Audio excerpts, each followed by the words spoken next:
Aujourd'hui je viens te refaire une vidéo que j'avais déjà faite l'année passée à propos de mon tatouage.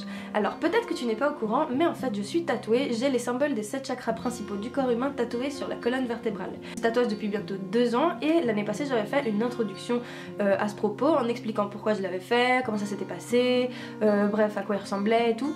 Mais je me rends compte avec le temps que y a plein d'informations qui me manquaient à ce moment-là, que j'étais informée assez mais pas du tout structurée, je ne savais pas exactement si ce que je disais c'était exactement correct ou pas. En gros, on m'avait juste tellement réclamé cette vidéo que je l'ai faite pour faire plaisir, mais j'avais pas encore assez de connaissances pour en parler comme il le faut. Donc cette vidéo a été mise en privé sur ma chaîne parce que je me suis dit que j'allais faire une version 1000 fois plus travaillée, dans laquelle j'allais te donner des informations qui ont été vérifiées par des personnes qui travaillent avec les chakras, qui travaillent dans la réflexiologie, la kinésiologie et toutes ces choses. Ce qui est super parce que du coup c'est 1000 fois plus fiable ce que je vais te raconter maintenant et ça fait plus de sens maintenant que quelques mois, un an plus tard, je me rends compte que je suis toujours dans le même délire, carrément plus, et voilà, je voulais te le partager et t'en parler beaucoup mieux. En plus, dans la vidéo de l'année passée, je m'étais trompée en disant une sacrée connerie, je le dirai plus tard dans la vidéo ce que c'était, mais bon, ne t'inquiète pas, je te montrerai mon tatouage à la fin de la vidéo, parce que dans l'ancienne vidéo aussi, on m'avait beaucoup réclamé ça, on m'avait dit mais tu le montres même pas. Alors d'abord, on va définir ce que c'est que les chakras, après on va expliquer le lien entre les chakras et le corps physique,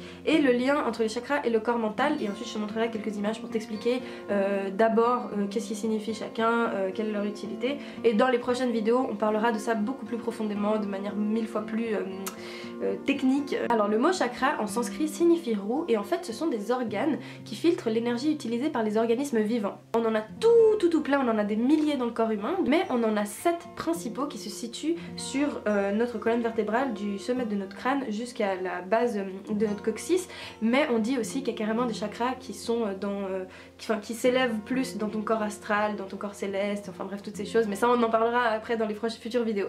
Mais ça c'est juste pour les personnes qui s'y connaissent déjà un peu plus. Je n'ignore pas la présence d'autres chakras que ceux qui sont dans notre corps, ne t'inquiète pas. Chacun de ces chakras dont je te parlais est lié avec un aspect physique de notre être, mais aussi un aspect mental, émotionnel et spirituel. Les 3 chakras supérieurs concernent beaucoup plus le monde spirituel, alors que les 3 chakras inférieurs concernent beaucoup plus le monde physique, et le chakra du cœur, celui qui est entre les deux, lie ces deux mondes. Alors maintenant tu vas me dire mais c'est quoi cette histoire d'organes qui filtrent l'énergie? Je compte faire une vidéo dédiée à ce qu'est à mes yeux l'énergie, mais pour faire simple, tu sais que par exemple pour bouger, pour respirer, pour que ton cœur batte, pour que ton corps fonctionne en général, tu as besoin d'énergie, cette énergie que tu tires des aliments, que tu tires des nutriments, enfin bref, que tu tires justement de ce qui se passe à l'intérieur de ton corps pour ensuite l'utiliser pour faire des actions mécaniques, tu vois. Mais pas seulement ça, pour aussi penser, pour aussi ressentir, enfin bref. Tu utilises cette énergie et à mes yeux et aux yeux de plein d'autres gens, cette énergie peut être transmise, peut être absorbée, peut être perdue et c'est pas si différent que de l'énergie hydraulique, éolienne, thermique et tout ça. Pour moi, tout ça c'est le même type d'énergie, c'est juste que nous on l'utilise sous une certaine forme. D'ailleurs les plantes aussi utilisent la lumière, l'eau et les minéraux pour faire de la photosynthèse et donc s'auto-nourrir pour avoir justement de l'énergie pour grandir, pour produire des fruits, etc. Moi c'est de cette énergie que je parle. Et alors tous les organismes vivants utilisent l'énergie, donc tous les organismes vivants posséderaient des chakras. Mais maintenant tu vas me dire, et donc les pierres qui émanent de l'énergie, avec lesquelles tu peux te recharger et tout ça, est-ce que ce sont des êtres vivants? Du coup s'ils contiennent de l'énergie. Donc j'en ai parlé avec des gens qui travaillaient dans le milieu qui m'ont expliqué qu'en fait ça dépend, il y a des gens qui considèrent que les minéraux sont des êtres vivants, d'autres pas. Moi je fais partie des gens qui pensent que ce ne sont pas vraiment des êtres vivants mais qui contiennent de la vie, qu'il se passe quand même quelque chose, une certaine vibration qu'il y a en eux et d'après ce que j'ai pu comprendre ce serait juste un processus beaucoup plus lent, d'une intensité très différente de celle que nous les êtres vivants dynamiques on utilise. Tu n'es pas sans savoir que l'énergie du coup se déplace dans le corps parce que d'abord tu l'ingères qui va ensuite être transformée pour être utilisée par tes organes, par tes cellules, par tout ce qui constitue ton être et donc cette énergie circule, se déplace, elle est absorbée, elle est expulsée de ton corps et donc les chakras seraient les organes qui s'occupent de filtrer cette énergie. Ce qui a pour effet de stimuler notre système hormonal, nos glandes endocriniennes qui affectent justement notre consommation d'énergie. Le lien entre cette énergie et notre corps physique, le corps qu'on peut toucher, c'est que notre corps en fait c'est comme une carte carte, comme une map en fait de notre corps énergétique. Vu qu'on ne peut pas voir ni toucher notre corps énergétique, sauf exception, on en parlera dans d'autres vidéos, notre corps physique en fait sert de carte en fait. C'est ce qui nous permet de lire ce système énergétique et de justement le comprendre. Les problèmes de santé, les problèmes corporels d'un individu sont en fait une manifestation d'un problème énergétique à l'intérieur. Les émotions, notre colère, notre joie, tout ça, ça se manifeste de manière corporelle. Quand tu t'énerves, tu sens que tu as la boule au ventre. Quand tu es triste aussi, tu sens comme une espèce de pression dans le cœur, tu vois. Quand tu es très heureux, tu te sens léger. Tout ça, ça a une manifestation physique, sauf qu'on a tendance à le négliger, on a tendance à séparer justement tout ce qu'on ressent, tout ce qu'on pense avec tout ce qu'on a dans notre corps en fait. Et moi je pense qu'il ne faut pas faire la séparation de ces deux. Pour moi c'est très en lien et l'un influence l'autre. Donc notre corps n'est pas seulement influencé par nos états émotionnels mais aussi par nos états mentaux et spirituels. Pour que ton organisme fonctionne comme il faut, l'énergie doit passer de manière harmonieuse, il faut qu'il soit synchronisé. C'est pour ça qu'on parle d'harmonisation des chakras, parce qu'en fait non seulement le but c'est qu'il soit synchronisé quand il filtre une énergie, mais aussi qu'il soit équilibré. On ne peut pas avoir des chakras trop ouverts ou trop fermés parce que c'est mauvais pour nous. Donc on parle d'équilibre parce qu'il faut un juste milieu. En faisant mes recherches sur internet à ce sujet, j'étais tombée sur une citation qui m'avait un petit peu titillé l'esprit, je vais te la partager. Le corps n'a pas d'esprit propre mais sert de miroir à l'esprit supérieur en nous, montrant où se trouve le déséquilibre. Pour comprendre ce qu'il se passe en profondeur, nous avons besoin de lire le corps comme une carte du refoulement émotionnel. Maintenant on va parler du lien entre les chakras et le corps mental. Si tu as du mal en ce qui concerne le corps émotionnel, mental et toutes ces choses, je te renvoie à une vidéo que j'ai faite qui parle de la différence entre l'esprit, le corps et l'âme, et justement dedans on parle des émotions, des pensées, des sentiments et tout ça. Je t'invite à la visionner, elle sera aussi dans la barre d'infos si ça t'intéresse. En gros, depuis qu'on est tout petit, on a toujours eu des sentiments positifs ou négatifs. On a aussi eu des sentiments neutres, mais ce qui nous poussait à faire des actions, à prendre des décisions et tout, c'est justement nos émotions.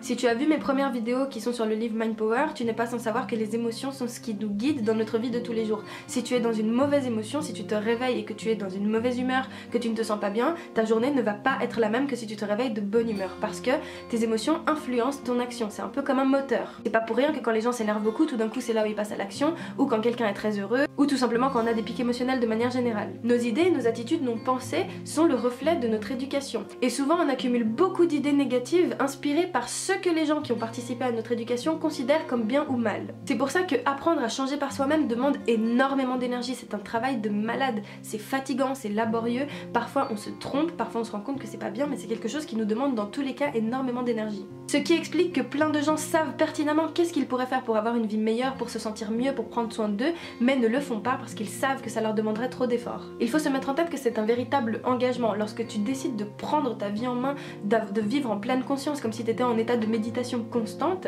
c'est un travail, c'est un engagement, mais après le résultat, les conséquences de tout ce que tu vas faire dans ce sens-là vont te servir à vie. Prendre conscience de l'impact qu'a ton corps mental, émotionnel, spirituel sur ton corps physique, ce n'est pas quelque chose de facile. Et justement moi quand je fais mes vidéos, c'est justement pour évoluer dans cette lignée-là, parce que je n'y arrive pas totalement toute seule, mais je sais que j'aide aussi beaucoup de gens en montrant mes efforts. Donc déjà il faut absolument accepter qu'on peut commettre des erreurs, qu'on peut s'être trompé et qu'on peut ne pas être la personne qu'on a toujours pensé être. Lorsqu'on commence vraiment à devenir soi-même, à être complètement en accord avec la personne que l'on est profondément, on ressent beaucoup moins les sensations de colère, de frustration, de haine et tout ce qui s'ensuit. Tout ça est en lien avec le détachement de l'ego. J'ai fait aussi une vidéo sur l'ego que tu trouveras en barre d'infos. Je suis désolée, à chaque fois je fais des références à mes anciennes vidéos, mais comme tu le sais, tout est en lien. À partir du moment où tu es plus en accord avec toi-même, où tu es plus en accord avec la personne que tu es profondément, tu témoignes d'un état intérieur paisible. Tu es plus ouvert aux choses, tu as une pensée plus claire, tout ce que tu fais a plus de sens, plus tes pensées sont positives, plus tu te sens bienveillant envers toi-même et envers les autres, et tout ça contribue au fait que ton système énergétique devient beaucoup plus résistant et tonique. On travaille avec les chakras dans beaucoup de domaines. Tu le retrouves dans l'hindouisme, dans le bouddhisme, mais aussi dans l'acupuncture, la réflexologie, la kinésiologie, le reiki. Dans plein d'aspects on utilise le corps énergétique. Après, il y a des gens qui ne l'appellent pas chakra, peut-être qu'il y a d'autres termes, peut-être que le mot énergie n'est pas approprié. On m'avait déjà dit qu'on ne devait pas parler d'énergie dans ce cas-là, mais bon, pour moi ça fait sens, et pour moi, malgré le fait que j'ai étudié de la biologie, que j'ai fait de la physique et tout, et que j'ai quand même un esprit scientifique, même si tu penses que non, pour moi ça fait quand même du sens. Et maintenant on va parler des chakras en eux-mêmes. Chaque chakra est en lien avec une couleur, mais aussi un mantra, une pierre, une émotion, un organe et une glande. Et probablement d'autres choses, mais je pense que ça fait déjà pas mal là pour cette vidéo. Je voulais juste te montrer un petit dessin pour t'illustrer où se situent les chakras principaux dans le corps humain, donc ceci est un corps humain. Et quand on cite les chakras, le premier c'est à partir du bas et ensuite on monte vers le haut. Donc le premier chakra c'est le chakra racine qui est donc notre connexion avec la terre, avec le monde réel entre guillemets, tangible si tu préfères, qui se situe donc entre l'urètre et l'anus des individus. Pardon, c'était mon ordi. Ensuite, on a le chakra sacré qui concerne donc notre appareil reproducteur, nos organes génitaux et tout ça. Ensuite, on a le chakra du plexus solaire qui se situe au niveau de nos intestins, notre côlon et tout ça, notre système digestif, qui est le centre de nos émotions. On en parlera plus en profondeur dans les vidéos pour chaque chakra. Ensuite, on a le chakra du cœur, donc au niveau du cœur, qui relie tous les chakras entre eux.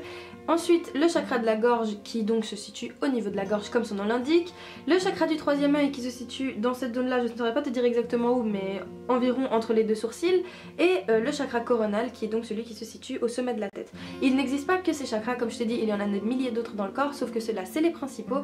Et pour aller plus loin dans le domaine spirituel, on dit aussi qu'il y a des chakras qui sont en dehors de ton corps, parce qu'on dit que tu as plusieurs corps, tu as ton corps émotionnel, ton corps physique, ton corps spirituel, bref, et que donc tu as des chakras aussi au-dessus de ta tête et en dessous de ton premier chakra en fait.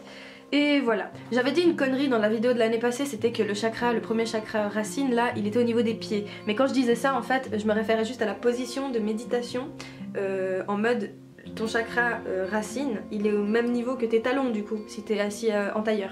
Et du coup j'ai fait un abus de langage et les gens ont pensé qu'il y avait des chakras dans les pieds, mais bon c'était une petite erreur, voilà. Donc sans rentrer dans les détails parce qu'on parlera exactement de ça dans les prochaines vidéos, je vais te dire rapidement quelle est la signification spirituelle de chacun de ces chakras. Donc le premier chakra racine signifie je suis, j'existe, je suis rattachée à la terre, j'assure ma survie, ma sécurité, j'ai de la force, je suis stable, je n'ai pas peur, je suis en lien avec ce qui existe quoi. Ensuite pour le chakra sacré c'est la sensation, donc ça signifie je sens, je ressens les choses, je ressens de l'amour, je ressens du plaisir, donc c'est à ce niveau là, au niveau du chakra sacré que ça a cette signification. Ensuite il y a le chakra du plexus solaire qui signifie je fais, donc c'est là où tu as tes émotions, comme je t'ai dit les émotions c'est un moteur, c'est d'où la signification d'action en fait de ce chakra là lorsqu'il est équilibré. Ensuite il y a le chakra du cœur qui signifie j'aime, mais pas seulement j'aime le reste du monde ou j'aime les autres, c'est aussi je m'aime moi, c'est le sentiment d'amour inconditionnel, c'est le sentiment d'amour pur et donc la notion d'amour plus, j'ai pas envie de dire élevé parce que ça fait un peu un côté supérieur et tout, mais une sensation de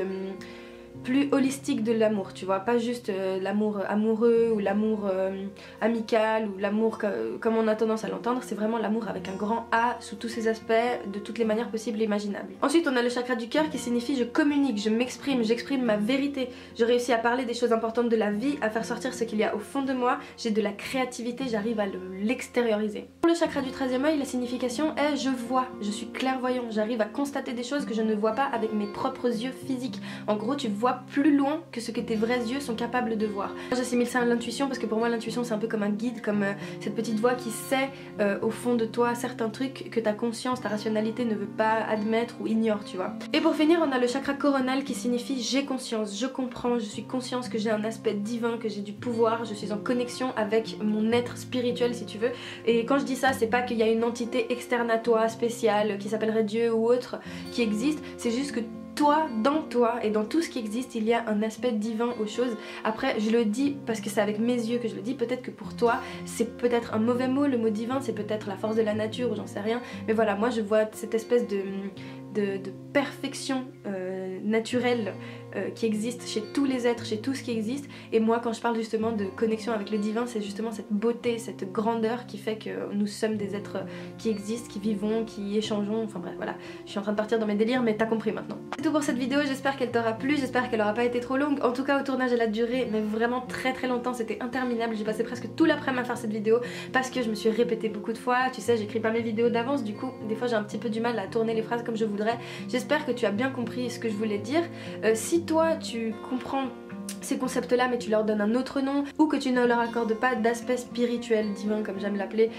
Explique-nous toi comment est-ce que tu vois la chose. Est-ce que pour toi est-ce qu'on peut appeler ça de l'énergie ou autrement? Est-ce que ça te paraît complètement con? Est-ce que pour toi ça te parle? Enfin bref, donne-moi des retours, ça m'intéresserait beaucoup. Dans les prochaines vidéos à ce sujet, je parlerai de chaque chakra en question en expliquant quelle est sa fonction, machin, truc, enfin bref, d'une manière un peu plus approfondie. Après, comme je t'ai dit, moi je suis pas spécialiste dans la question, à nouveau je peux me tromper, mais ça c'est comme dans toutes mes vidéos, je n'ai aucun savoir absolu. Si ça se trouve je dis que de la merde, mais c'est que à toi de faire que ce que je te dis te serve dans ta vie à toi. Voilà, je te fais un énorme bisou, on se revoit bientôt dans une prochaine vidéo. D'ici là, prends soin de toi, je t'aime très fort et gros bisous.